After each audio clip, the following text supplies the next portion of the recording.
श्री गणेशाय नमः। श्री सरस्वत्यै नमः। श्री गुरुभ्यो नमः। नारायण नमस्कृत्य नरं चैव नरोत्तमं देवीय सरस्वतीय चैव ततो जयमुदीरयेत।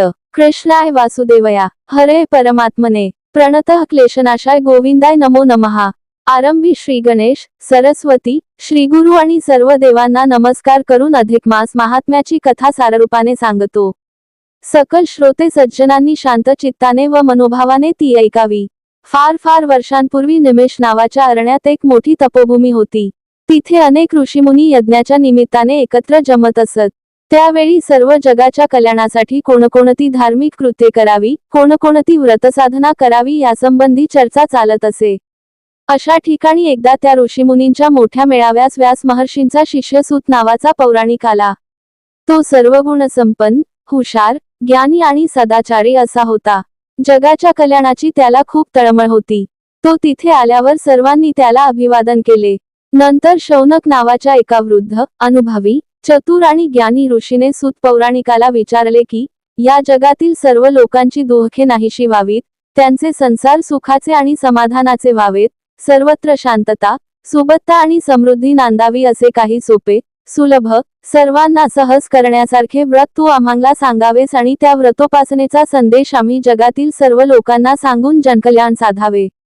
शौनकादिक ऋषींचे ते प्रश्न ऐकून सूतमुनी म्हणाले की महर्षी व्यासांनी त्याच उद्देशाने महाभारत, भागवत आणि 18 पुराणे यांची रचना केली। त्यातील कथा ऐकून आणि त्यात सांगितलेल्या अनेक व्रतांचे आचरण करून अनेकांचे कल्याण झाले आहे, होत आहे आणि होणारही आहे। त्या अनेक व्रतकथांपैकी बृहन्नारदी पुराणातील अधिक मास महात्म्याची कथा आज मी तुम्हाला सांगतो।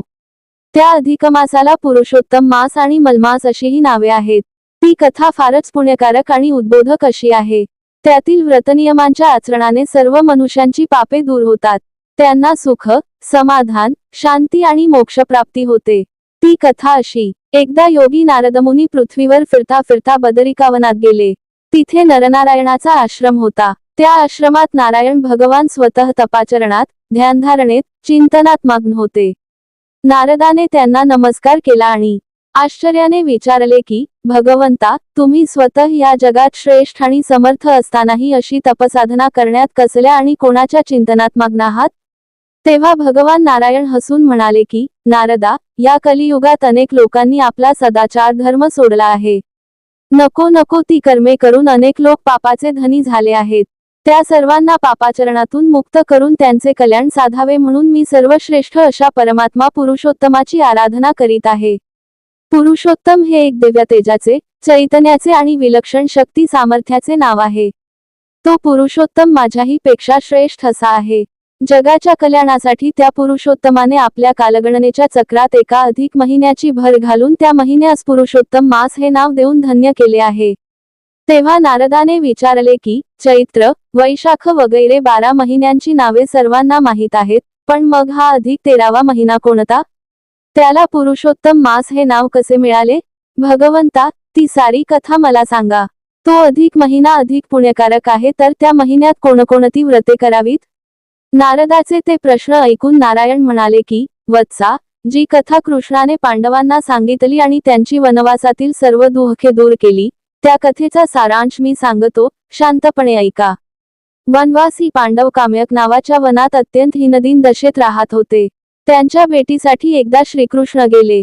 त्यांनी पांडवांचे आणि द्रौपदीचेही हाल पाहिले।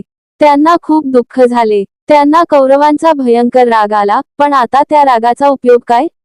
पांडवांचे यापुढे कल्याण व्हावे म्हणून श्रीकृष्णाने पांडवांना त्या अधिकमासाचे महात्म्य वर्णन करून त्यातील व्रते करण्यास सांगितली।